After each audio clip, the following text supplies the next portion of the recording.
Hey guys, tonight we wander through the sleeping vines and whispering stones of a long-forgotten royal compound where giant shadows once shook the earth and kings whispered secrets to creatures with ivory crowns. There's a breeze tonight, dry and cinnamon sweet, curling along the old stones of Hampi, brushing past your ankles like something half-remembered.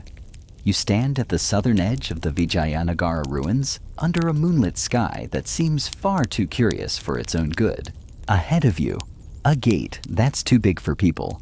And let's be honest, you probably won't survive this if the Tuskers are still in a bad mood. So before you get comfortable, take a moment to like the video and subscribe, but only if you genuinely enjoy what I do here. Also, if you're listening right now, I'd love to know where in the world are you tuning in from and what time is it there. Now dim the lights, maybe turn on a fan for that soft background hum, and let's ease into tonight's journey together.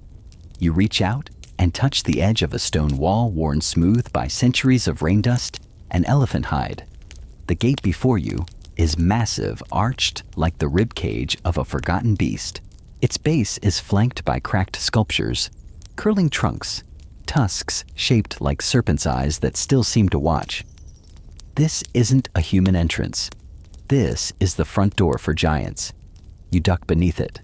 The air changes immediately. Cooler. Still. Like the night is holding its breath.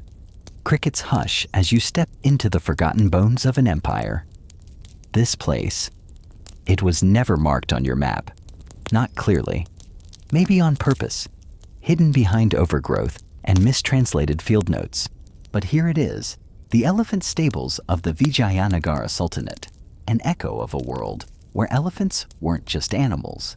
They were military assets, symbols of royal wrath, and sometimes better listeners than the ministers. You walk along a corridor, now open to the sky. The stars above look like scattered pearls on blue-black velvet, and ahead, the silhouettes of 12 domes rise like sleeping drums.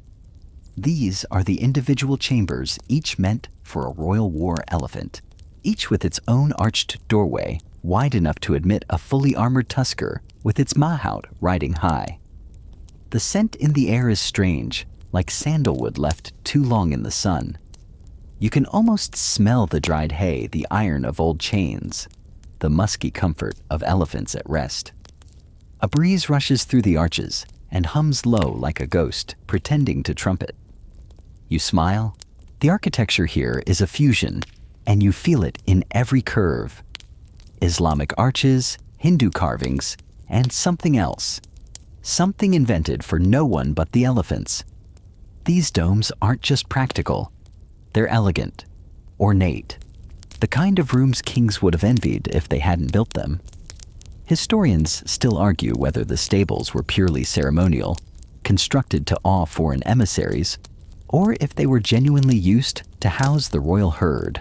Some say the real animals slept outside, free under the stars. Others swear this was the safest place in the city during monsoon siege season, where even elephants took shelter while the empire fought with swords and monsoon rain. You reach one of the stalls and run your fingers across the stone trough, wide, worn, and grooved from decades of hungry tusks slurping spice-mixed feed. And here's a wild historical fact. These elephants were fed special diets, often including rice ghee bananas, jaggery, and even herbal concoctions designed to keep them both fierce and chill. That's right. Elephant stress relief was a whole science back then. No essential oils, just a lot of warm water and cumin.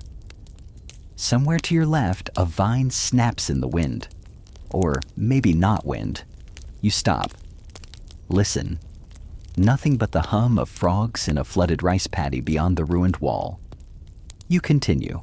Every chamber is connected by a series of service paths, some wide, others tight and secretive. You imagine them bustling centuries ago. Handlers guiding elephants in at dusk, cooks bringing sweet-smelling mash in bronze bowls, children giggling as they tiptoed past tusks bigger than their hopes. You reach a corner stall, the last one. The air is thick here, like memory soaked in monsoon mist. A pile of stone rests near the back wall, and carved into it is something odd, an unfinished mural of an elephant's eye. Just the eye. Wide. Watching. Unblinking. You stare back for a while, then with the softest steps, you head back to the open courtyard in front of the domes. The night has deepened the stars, sharper now. Your sandals crunch lightly on ancient gravel, and for a moment, you imagine the compound at its peak, torches flaring banners, snapping the earth trembling beneath 20 armored elephants, trained to crush armies and carry kings. But tonight, all of that is quiet. Gone, but not forgotten. You lean against a stone pillar cool beneath your hand and feel something familiar. Not sadness, not awe. Something more like reverence, like respect. Because you're not just exploring ruins, you're visiting colleagues. The stars are beginning to sink behind the hills, but your mind's still wide awake, stirred by the echoes that cling to this place. The elephant stables may be silent now, but their past pulses just beneath the surface. You follow a narrow path leading west, past what used to be servant quarters, now just half walls crumbling under weeds and moonlight. Ahead lies another archway, smaller than the first, but carved with intricate floral motifs.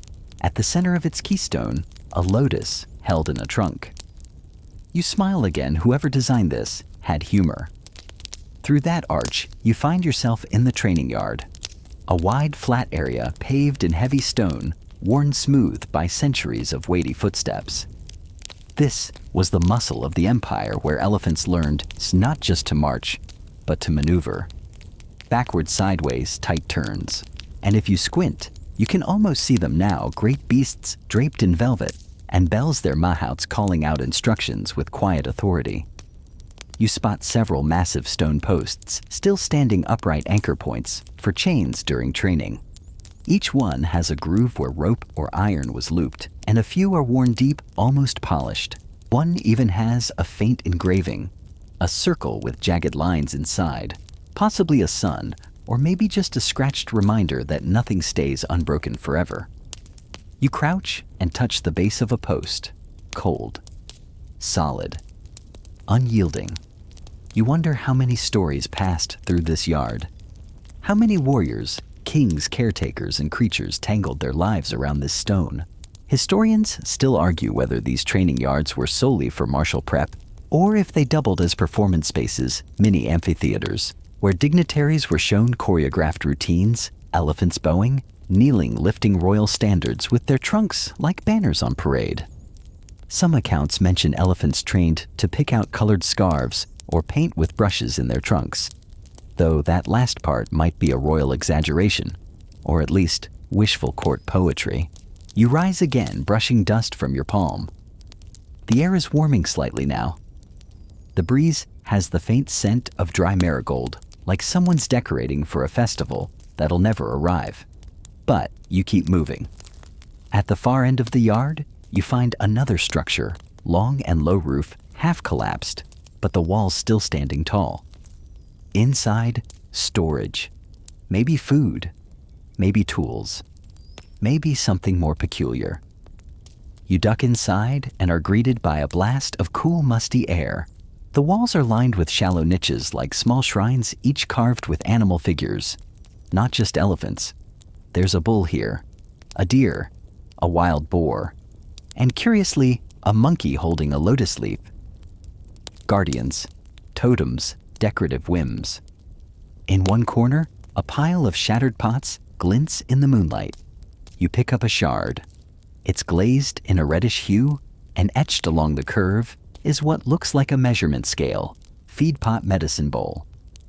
You imagine a royal handler carefully dosing out crushed herbs into such a vessel fennel.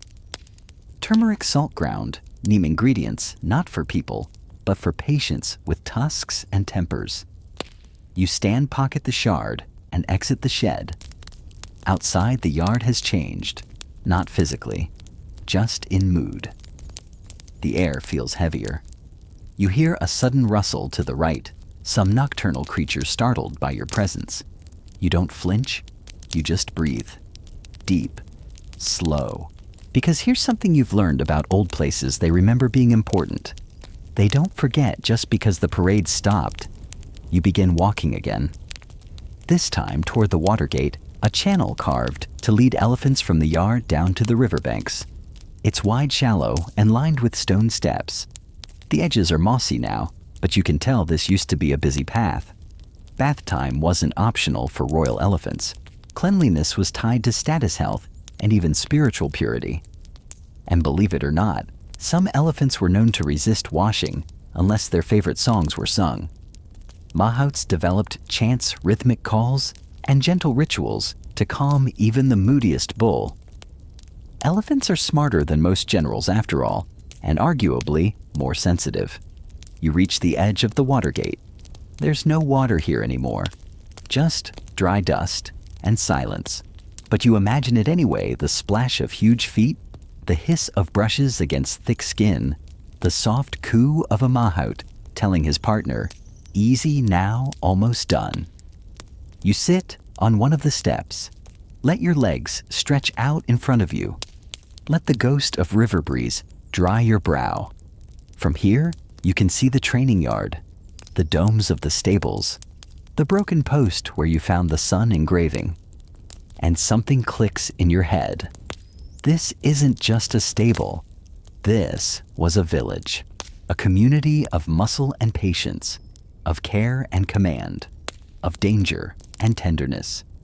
You stand again slowly, bones creaking like the stables themselves. And you keep walking. Because deeper in the compound, past the walls that tourists rarely pass, lies the place no one mentions, not in guidebooks, not in stories, not even in the dusty notes of archaeologists who should have asked more questions. But you'll go there, because it's where the elephants slept and dreamed, and maybe, just maybe, told a few secrets of their own. The sky above you begins to pale, shifting from deep indigo to that milky pre-dawn color that makes shadows look like they're holding their breath. You move through a narrow stone corridor, your fingertips grazing the moss-soft walls, and step into the quietest corner of the stable's compound. This is where the elephants slept.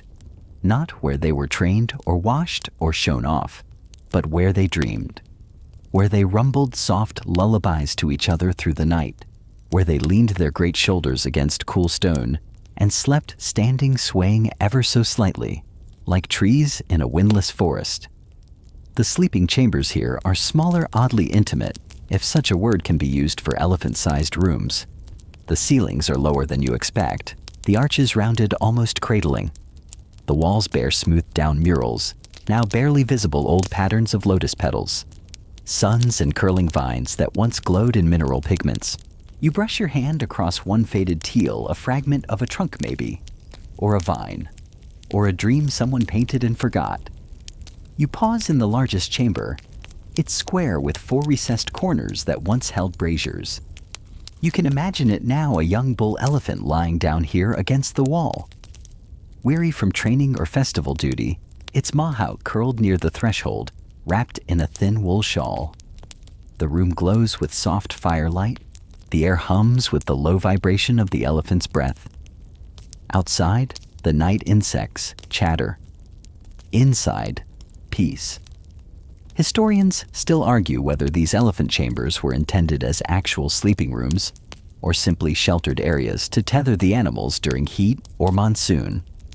But the wear patterns on the floor, circular rubs from massive feet, smoothed indentations near the walls, suggest that elephants weren't just housed here. They rested here, trusted this space, returned to it. And here's the thing. Elephants don't forget comfort or kindness. They remember every ache and every easing of it. You step further into the room, noticing a curious feature, a small square niche cut low into the far wall about the height of an elephant's lowered trunk. Inside it, nothing now. But centuries ago, probably treats. Jaggery, bananas, spiced rice balls wrapped in leaves. A reward box simple but sacred. A reminder that rest was not just earned, but respected. You crouch down, look at the niche from an elephant's perspective. It feels deliberate, personal. You can't help but whisper, "You earned this." And maybe the stone whispers back in its own slow, warm way.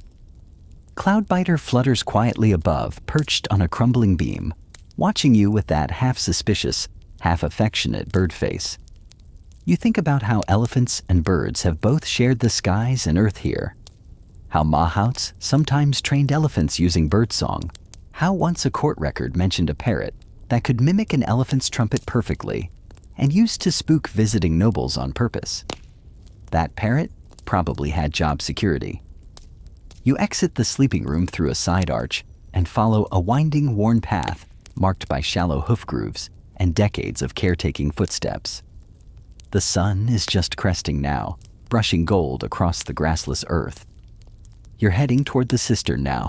It lies just behind the stable walls, a wide, flat depression ringed with old steps once full of rainwater. This was no luxury spa. This was essential. For drinking, for splashing, for the mahouts to wash, refill, reset. You peer into it, bone dry now but still echoing with memories. A few crickets chirp in the long grass. A dragonfly zigzags through the air like it's checking your paperwork. The stone at your feet is littered with fallen neem leaves and cracked seed pods. The scent is sharp, earthy, like something trying to heal. You sit on the edge, because you can feel the weight of it now, what it meant to house these creatures. Not just control them, not just command them into war or parade, but care for them, protect them, befriend them. Some of the sultans believed that bonding with elephants brought not just strength, but cosmic balance. That to win the favor of an elephant was to court the harmony of heaven and earth. A big claim, but one that makes a strange kind of sense when you're sitting next to a cistern. Built for a creature that weighed more than a wagon and still liked sugar cubes. You walk on, past the feeding stalls, smaller chambers now overtaken by ivy and sleeping lizards. You find remnants of troughs here, some carved directly into the stone, some built up with brick and plaster. One still holds a fossilized wad of plant matter, maybe straw, maybe rice husks, maybe something else entirely. You poke it with a stick. It doesn't budge. This stuff's been waiting centuries for someone to come back. You pull out your scroll and jot a quick line: feeding trough with hardened mash still intact, possibly ceremonial offering. And right as you do, a gust of wind swirls through the chamber. You freeze, because you hear something, faint, far away. A low rumble, not thunder, not wind, but something lower, deeper. You hold your breath. Cloudbiter flutters, lands on your shoulder, and presses close. It passes. Whatever it was. Maybe just your stomach. Maybe not. You stand again, because this is a place that echoes, and sometimes echoes get curious. You head toward the last chamber on this level, one you almost missed earlier. It's half buried in overgrowth, the entrance crooked like a forgotten mouth. You duck inside. This one's different. Circular, with a dome ceiling marked by black soot from ancient lamps. No troughs, no chains, just symbols. Dozens of them scratched into the walls with care. Spiral shapes, crescent moons, a repeated glyph that might mean weight or blessing. No one knows. Not really. Some think this was a healing room, a place where sick elephants were brought. Others say it was a bonding room, where new elephants and mahouts spent their first days learning each other's rhythms. Whatever it was, it feels thick with memory. So, you sit again, and let the place speak. Not loudly, just in murmurs, just in breath, and you listen. Because that's your job tonight, and you're good at it. You leave the circular chamber with the quiet weight of incense in your lungs, as though the walls had breathed something into you, something too old for words, but too present to ignore. The morning sun is stronger now, casting long honey-colored shadows through the crumbling arches of the elephant stables. And with light comes memory. You follow the path that leads behind the main compound along a wall that once separated the stables from the larger fortress. This wall is different, thicker, patched in places with mismatched stone and studded with niches, too small for storage, but too deliberate to be decorative. You stop at one. Inside rests a small figure carved from black stone, rubbed smooth by 100 years of hands and weather. It's an elephant, not regal, not menacing. Just an elephant, curled slightly, trunk-lowered, ears tilted as if listening. You reach out and tap its forehead once, because that feels like the right thing to do. This is the guardian path, at least that's what some call it now. A hidden route used by the mahouts and the caretakers, worn into the side of the fort to allow for secret movement between the quarters and the main training grounds. You walk it slowly, your sandals brushing the dry leaves, your shoulder brushing the vines that curl from above. You can almost hear them. The ghosts of hooves and calls, the soft click of anklets, and the swish of palm fans. Elephant processions were never just about strength. They were pageantry, performance. The sultans of medieval India knew that spectacle was power, and nothing spoke louder than an armored elephant draped in gold silk, its tusks painted with saffron and lime, its forehead marked with crescent moons. You step through an arch and into the old training arena. And this is something else entirely. The arena is massive, an oval of trampled earth, ringed by columns that once held shade canopies. In the center, grass grows now wild and defiant, but the outer edges still packed, still waiting. You take a slow breath, because this is where the dance happened. Elephants weren't just trained for war here, they were trained for rhythm. You've probably seen the murals, elephants lifting their feet in time to drums, bowing, circling each other, even balancing platforms with dancers on top. It wasn't just showmanship. It was calibration, trust, precision. The belief was if an elephant could memorize a rhythm, it could survive a battlefield. One account from a 14th century visitor describes an elephant so perfectly in tune with its rider that it could avoid arrows mid-charge, not by sight, but by feel, like moving with a heartbeat. You step into the arena and press your hand to the earth. It's warm, slightly vibrating, possibly a breeze, possibly memory. Cloudbiter Jr. flaps overhead once, then lands in the shadow of a column and watches you like an impatient stage manager. You smile, then rise.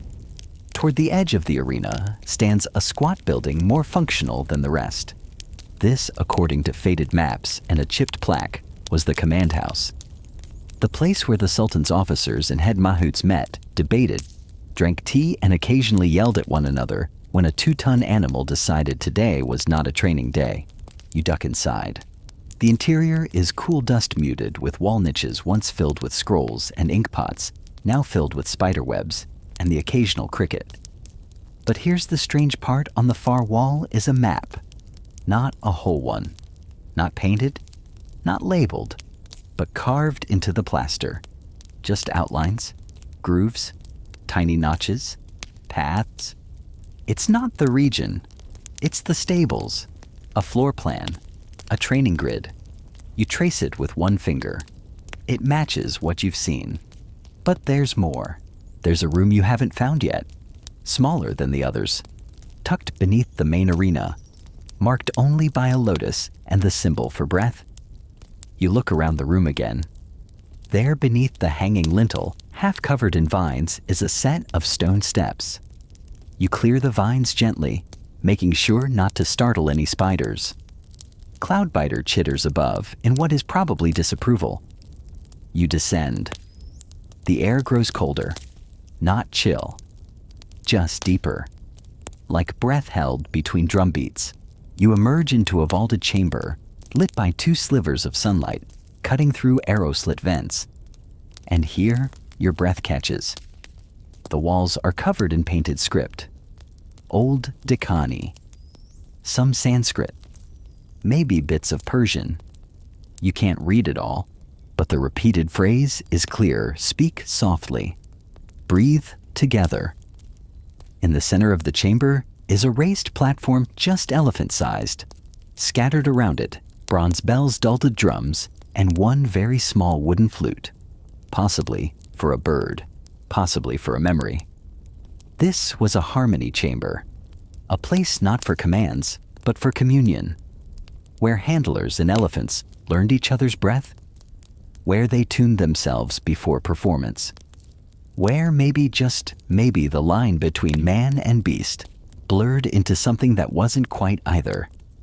Historians still argue whether such harmony training actually happened, or whether this chamber was ceremonial, used for blessings and little else. Some scoff at the idea of spiritual synchronization. Others point to old manuscripts that describe elephants bowing on command, not out of fear, but as a shared ritual. You believe it, because standing here, the silence hums.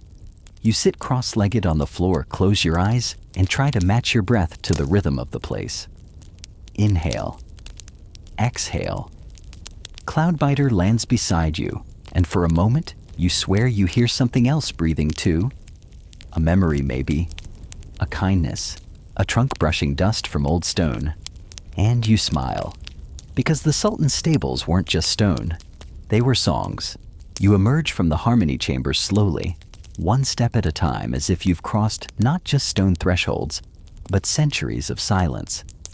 The light is harsher now. The arena outside shimmers under a noonday heat, the kind that makes colors bleed together. Tan walls turning gold tree leaves, silvering at the edges, and the horizon dancing like it's trying to escape the present moment. You shield your eyes and walk back across the training ring.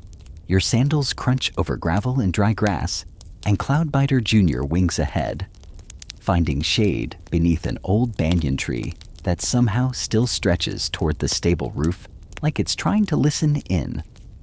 You know where you're headed next. Past the arches, through the courtyard, into the feeding corridors. This part of the stables smells different even now. Even after all this time, there's something in the walls. Not foul, not rotten. Just thick. Grain, hay, oil, sugarcane molasses. It's like stepping into an old bakery that once fed giants, which you suppose it did. You run your fingers along a wooden post scarred by tusks, scratched by hooves worn by time. There are faint grooves at regular intervals marked by a symbol like a curled palm.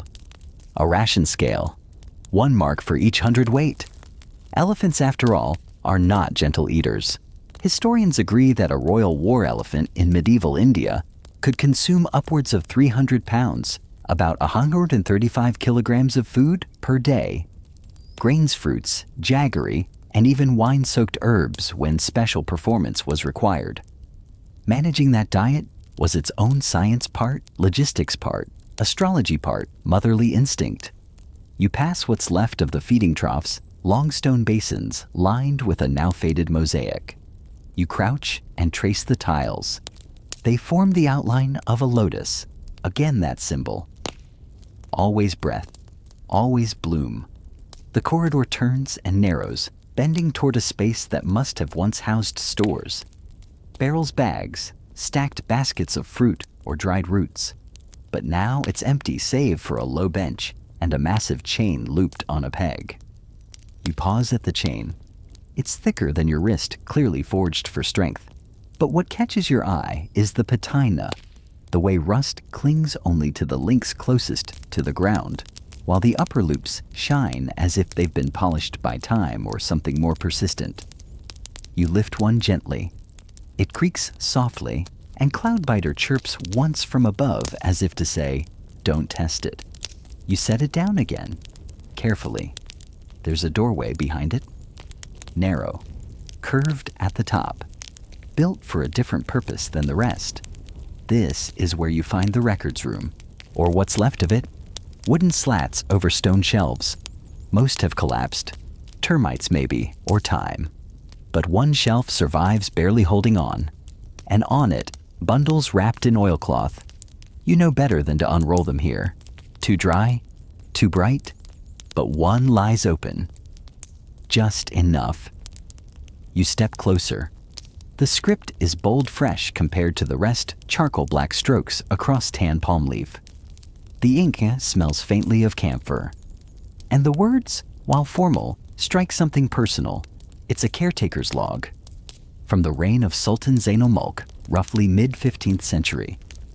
It reads, "Day of bright rain, elephants restless. The moon turned early, and the birds would not land near the waterstones. Fed Gunvati early. She refused sweets, but accepted sour mango. Marked her eyes with sandalwood, and left her in the wind."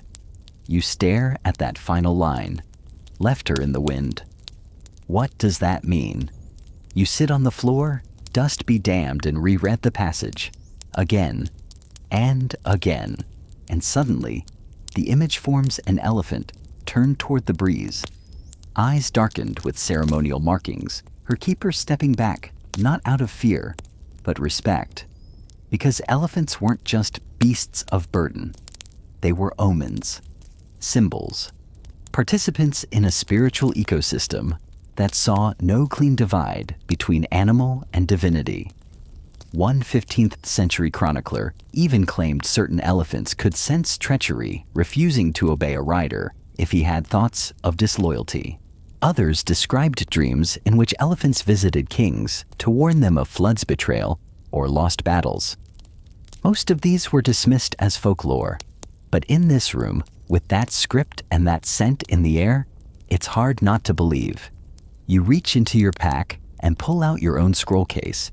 You add a note. Found record log mentions behavioral change tied to lunar cycle and bird migration.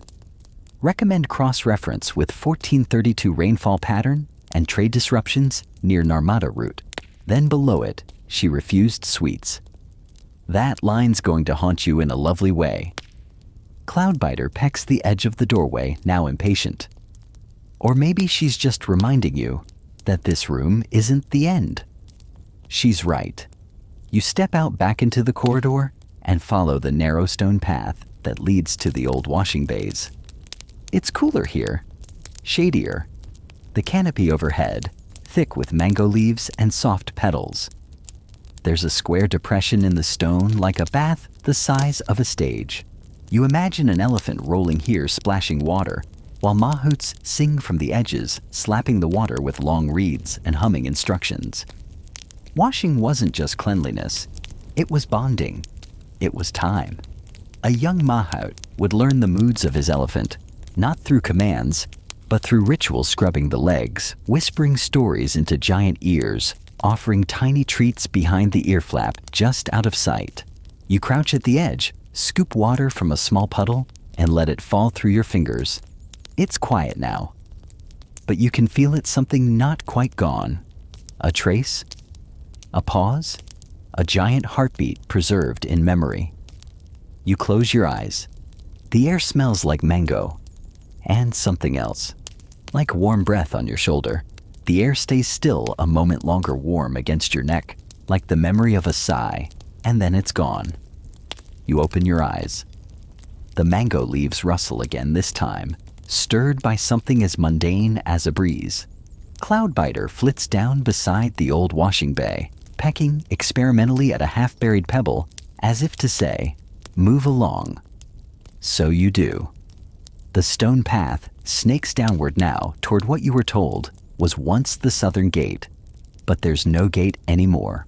Just a weathered frame, vines curling along the top, and beyond it, a vast stretch of overgrown field. You step through. The grass here is shin-high and golden, the kind that whispers when you walk.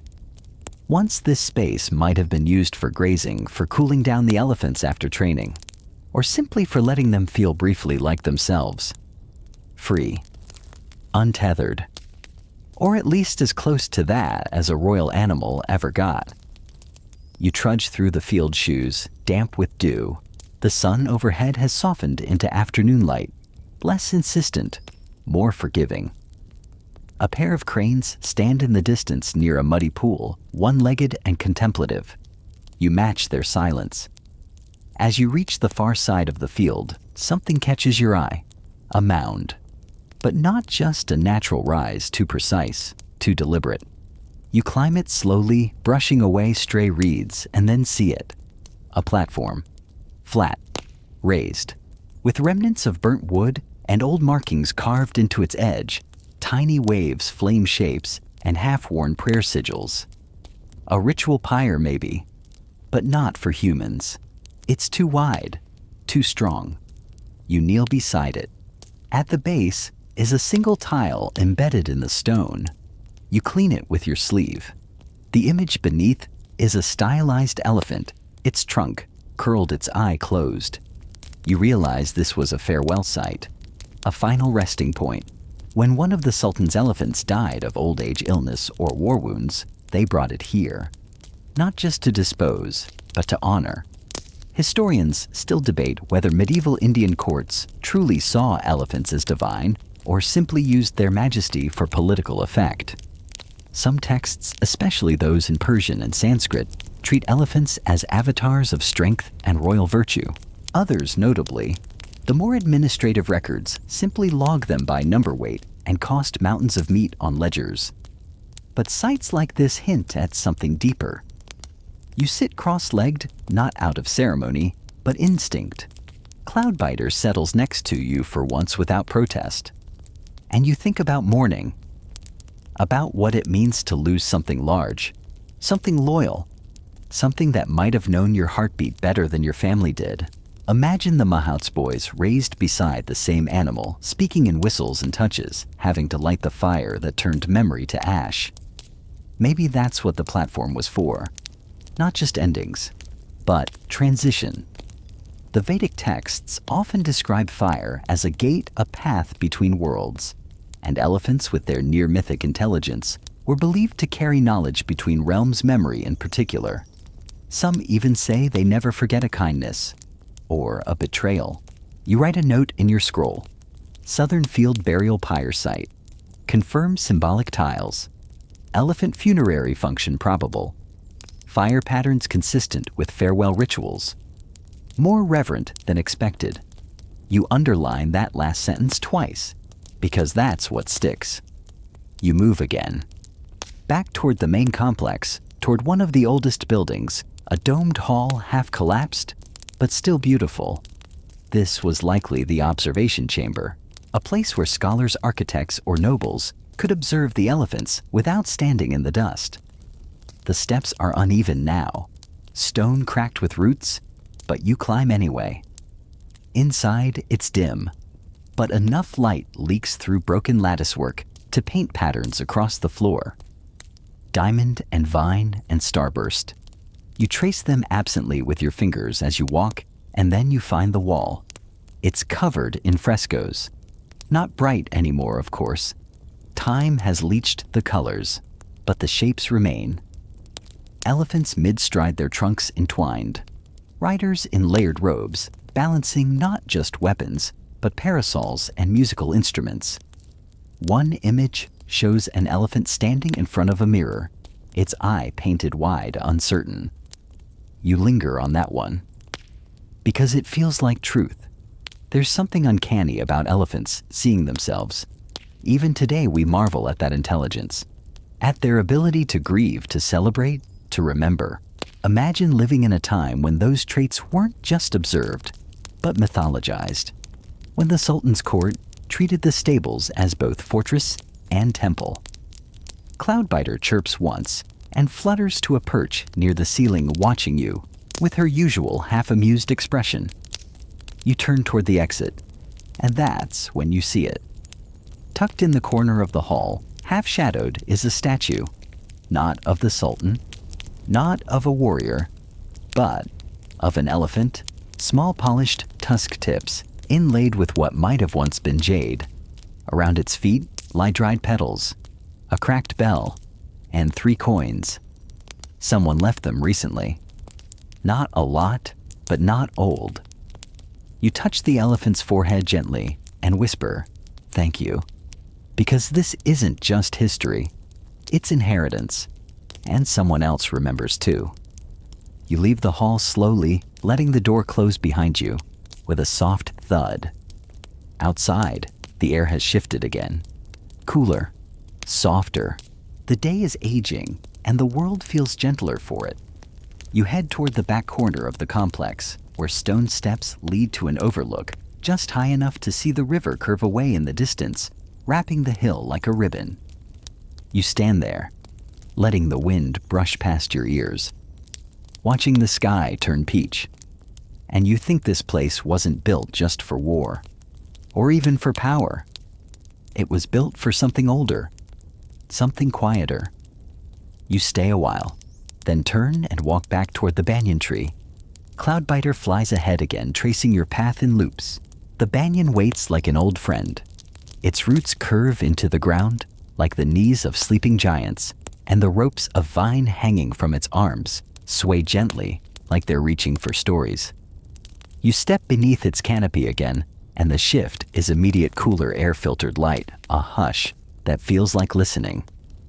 Cloudbiter lands on a low branch, pecks at a leaf, and then turns sideways to watch you.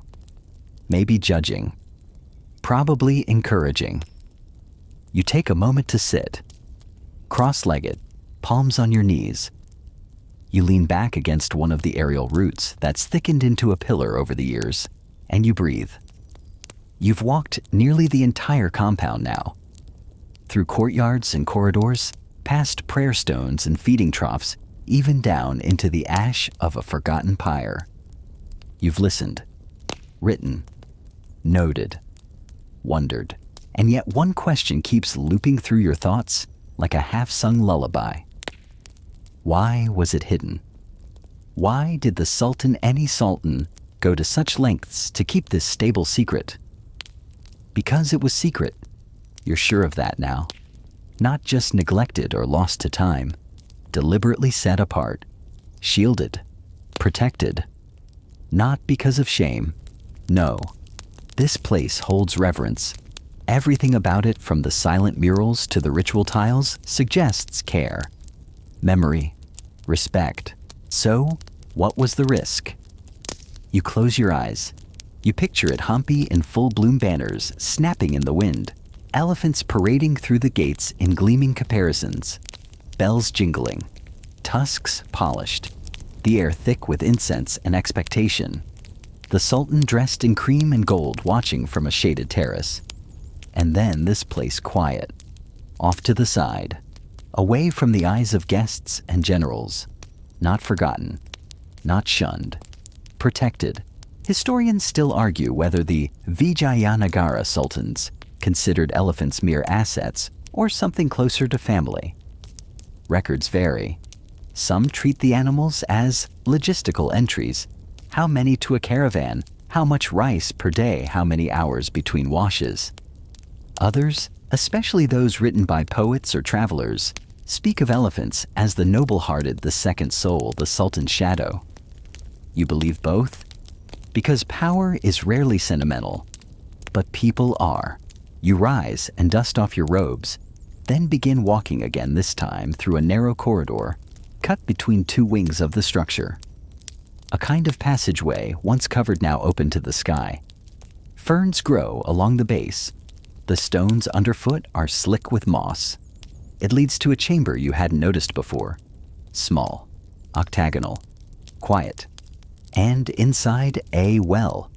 Not a working one anymore. The bucket's rope is frayed, the pulley jammed, but the structure is sound. And on the rim, carved into the stone, are names, dozens of them. Written in Devanagari Arabic Tamil. Some are long, some are initials. Some are little more than symbols. Lines, dots, spirals. But they're names, or at least markers. You trail your fingers over them. These were the mahouts, the caretakers, the feeders and trainers. The ones who slept beside the elephants, walked beside them into battle, who knew how to soothe a tusker's rage, or coax one into stillness after a thunderstorm. The ones who listened. You find a name etched deeper than the rest. Daru. Just that. Daru. Maybe he loved his elephant. Maybe he lost one here. You whisper the name once, just to honor it. Then you notice the mural behind the well. It's faded, cracked, but it shows something remarkable. Not an elephant, not a stable. A circle of men and animals standing side by side, ringed by trees. One holds a brush, another a bowl. An elephant touches its trunk to the hand of a child. It's not a battle scene. It's not a royal procession. It's a memory, a moment. And it hits you. This place wasn't hidden because it was shameful. It was hidden because it was true.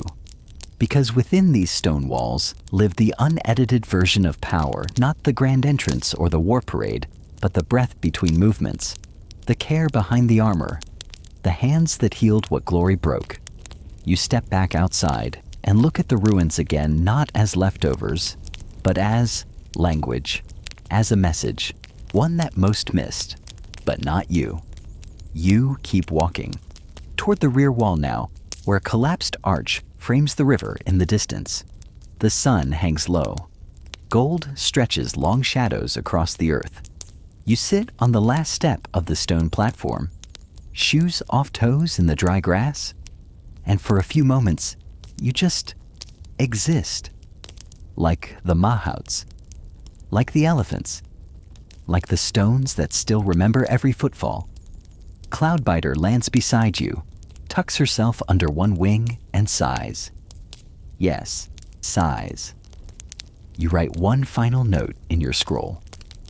This place remembers more than it was told to. Then you close the scroll, tie the cord, and slip it back into your satchel. A breeze rises, lifting the fringe of your cloak and ruffling the dead leaves near your feet. The birds begin their evening chorus. Somewhere, a drumbeat echoes faintly from the market beyond the trees, and the sky begins to change, one shade at a time. It's almost evening. Time to leave. You rise, slowly stretch, and offer the banyan a small bow of thanks. Then you take the long path back toward the gates, footsteps lighter than when you came in. Because now you're carrying something more than facts. You're carrying reverence. And for once, that feels enough. The road back from the stables is quiet, but it's the good kind of quiet, like a secret you're not worried about keeping. The sun dips behind a curtain of haze, painting the path in those warm late-day colors that make every stone glow and every shadow stretch just a little longer than it should. The kind of light that makes history feel closer than usual. You've passed through ruins before, walked through broken temples and weathered forts, through halls where birds echo louder than voices. But this place stays with you differently. You glance over your shoulder. The stables are hidden behind the curve of trees now, but in your mind, they're still there. Every mural, every hoofprint, every echo. Cloudbiter Jr. preens quietly on your shoulder, her feathers catching the dying light like bits of silk thread. You whisper a quiet thank you to her, though you're not sure for what. For watching, for listening, for not flying away during that part with the fog. A figure approaches up the path, old barefoot, wrapped in a saffron shawl that's seen better centuries. He leans heavily on a stick that might have once been a spear. His beard is more cloud than hair. His smile immediate and easy, like he knows exactly where you've been and what it's done to you. You saw the elephants, he says, not a question. You nod. He squints toward the horizon, then chuckles. They remember you too. You don't ask how he knows. Some people just know things. Maybe he was a guide here once, or a priest, or one of the mahouts who didn't leave when the kingdom fell. Or maybe he's none of those. But he gestures to a low wall nearby, and you sit beside him.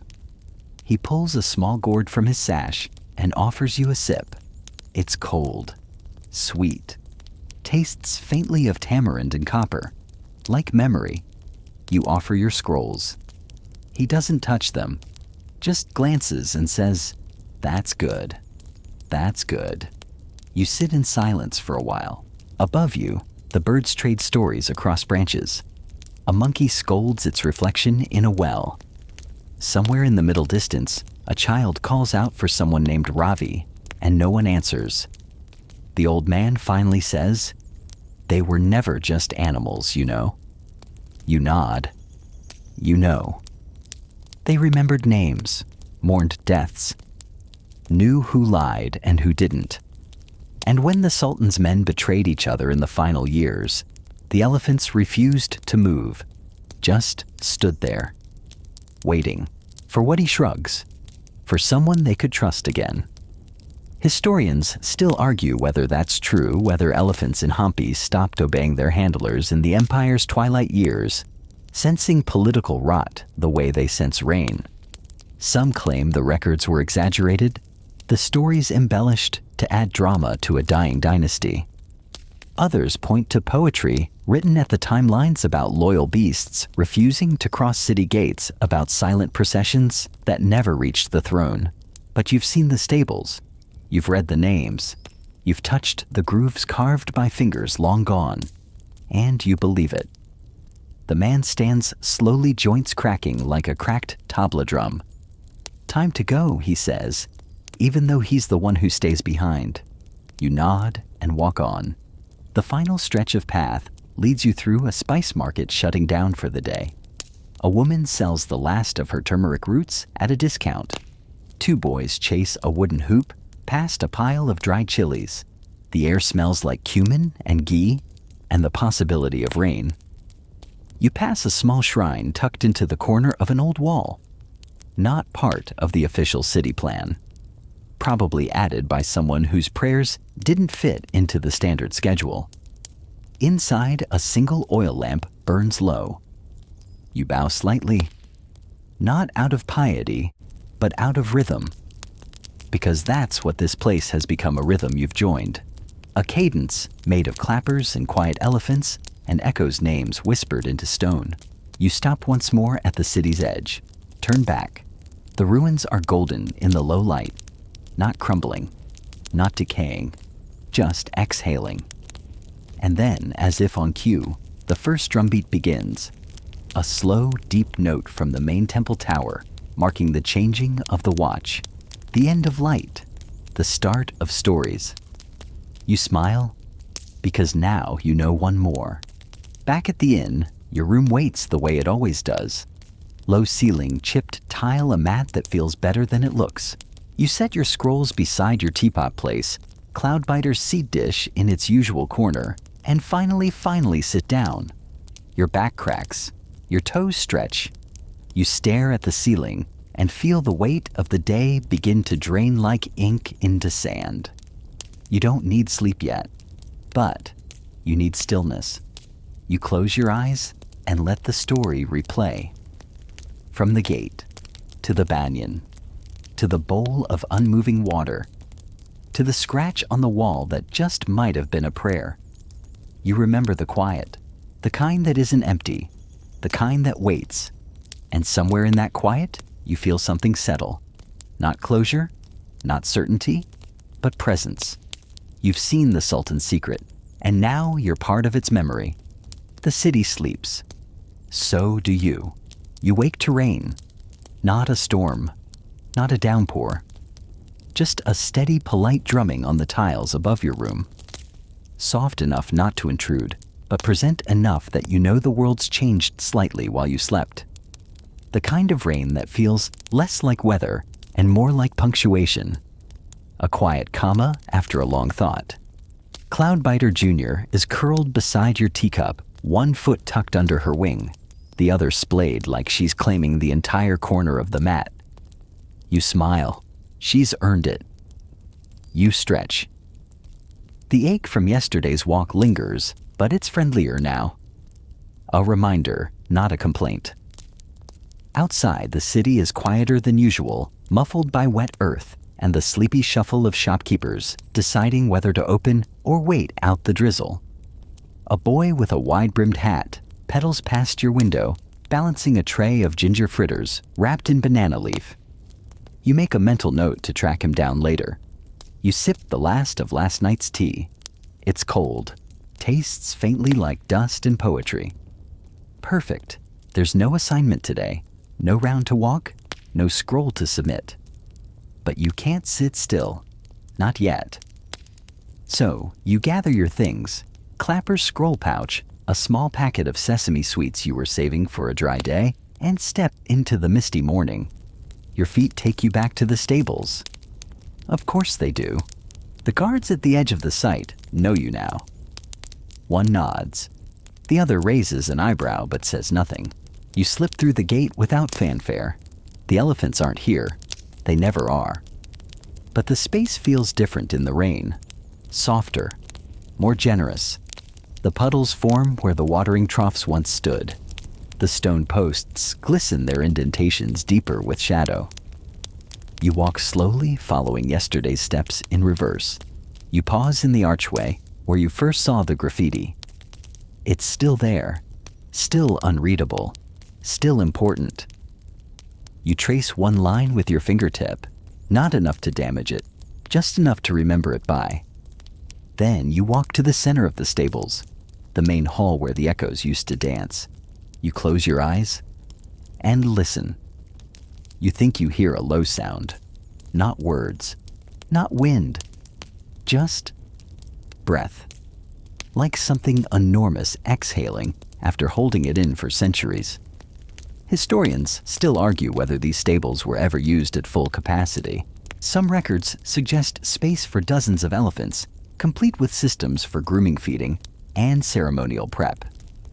Others argue it was more symbolic, an architectural statement of power. More show than stable. One especially poetic historian once claimed the elephants slept not with chains, but with dreams. You open your eyes. The space is empty, but your chest is full. You kneel, not out of reverence, not even fatigue, just a need to be closer to the ground, to remember what this place feels like at this angle. To imagine the sound of tusks brushing the ceiling of water poured into stone troughs of mahouts, humming lullabies older than memory. And while you're kneeling, you notice something else. A groove in the stone. Thin, deliberate, hidden beneath the wet moss almost like a signature. You brush the moss aside and see it. An elephant. Tiny. Carved with the kind of care someone usually reserves for writing a name. Its trunk is raised, its tail curled. Beneath it, just one word, Jaya. Victory. Or maybe a name. You don't know which is better. You sit there a while longer, rain beating on your cloak, cloudbiter rustling sleepily in the folds. The stable breathes around you. Eventually, you rise. There's still more to see. You walk the perimeter, past the arches, past the drainage channels, past the single fig tree that's taken root in a crumbling corner of the wall, leaves glossy with rain roots, tangled like thought. You walk until the sky begins to lighten again, not with sun, with peace. You head back to the inn, but something in you stays. Later, as you dry your sandals by the hearth, you sketch what you saw. The elephant, the carving, the stables at dawn. You're no artist, but the lines come easily, as if the memory doesn't want to fade. And that's the trick of it. These places, their stones, their stories, their silences, they don't live just in the past. They live in your stride, your pause, your breath when you remember the sound of hooves in sand. They live in the clack of bamboo at midnight, in the bowl of water that never ripples, in the word Jaya carved where only the rain will see it. The elephants may be gone, but the memory still walks the halls. And now, so do you. The last morning of your visit comes quietly. Not because the city is silent, it never truly is, but because you've adjusted to its rhythm. The sweep of broom against flagstone, the squawk of parakeets on temple spires, the distant clatter of pots being stacked in a kitchen, you'll never see all of it settles into background music. Familiar, lulling. You sit on the inn's narrow balcony with a bowl of fruit soaked in honey and a cup of spiced tea, watching the world stretch its limbs below. A child scolds a goat. A merchant rearranges lemons until they look like gold. A woman with bangles up to her elbows carries a jug balanced so gracefully, you forget it's even there. You've packed already. Scrolls, Notes: a small pouch of red soil you probably weren't supposed to take. The tiny charcoal sketch of the carved elephant. Cloudbiter Jr. is fluffed and perched on your satchel, casting judgment in slow blinks. Today you'll head south, or maybe west, wherever the cart takes you. But before that, you'll return to the stables. Just once more. You take the long way this time, past the old library where vines have claimed the walls like loyal readers, past the broken statue of the goddess who was supposed to guard travelers, her nose missing, but her smile intact, past a market square where a man is selling sacred dust from an urn that looks suspiciously like a flower pot.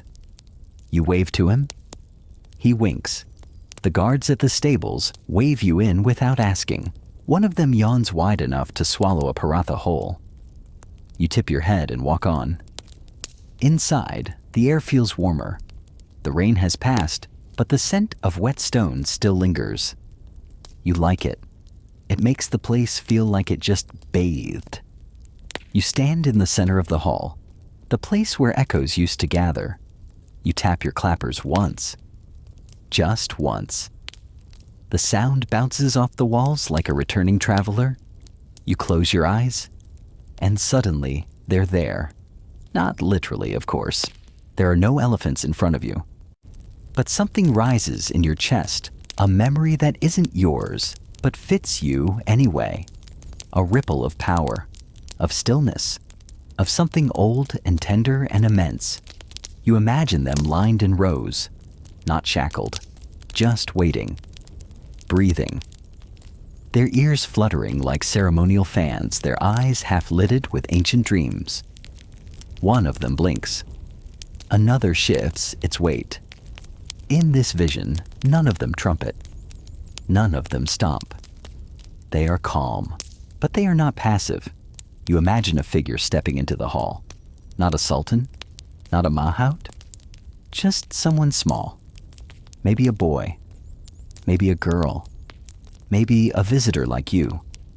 They raise a hand, the elephants nod. It's nonsense, of course, but not untrue. Historians still argue whether elephants were truly housed here. Some say yes, that detailed tax records list feed rations and water rotations. Others argue the scale doesn't add up, that the pillars are too narrow, that the space was ceremonial at best. Still others whisper theories of hidden vaults, of secret tunnels beneath the stable floors, of rituals too sacred to record. You don't care which story is right, because in the end, they all belong to this place. You walk back through the arches, past the carved graffiti, past the fig tree in the corner. You stop to press your hand to the warm stone. Say nothing, just listen. Cloudbiter pecks your ear as if to say enough now. So you go, back to the gate, back to the road. And as you step beyond the final wall, you don't look back. Not because you don't want to, but because the memory already walks beside you. And now, let's slow everything down for just a minute. The heat, the rhythm, the stone walls, the echoing clack of bamboo, let it all melt into something softer. You've traveled far tonight, walked beneath arches worn by time, imagined elephants whose stories drift somewhere between memory and myth, and followed a trail of rhythm through the quiet power of a forgotten hall. Breathe in through your nose. Let the air settle deep down into your chest. Then slowly let it out. Feel your arms grow heavier, your eyelids slower. Let yourself drift. Because whatever this journey was, a history, a dream, a lullaby of stone and sandalwood, it's done its work. You've seen the hidden places. You've walked their paths. And now it's time to sleep. Maybe tomorrow you'll wake with a strange word in your mouth. Maybe a carved elephant will find its way into your doodles. Or maybe you'll just walk a little slower past the silent parts of your own city. Either way, you'll carry this with you. Thank you for joining us on this journey today. Maybe by now you've already drifted off to sleep, and if so, we hope this story brought you peace of mind and helped you rest a little easier. Deep sleep makes life better. and we're truly happy to be part of that. Until next time, sweet dreams.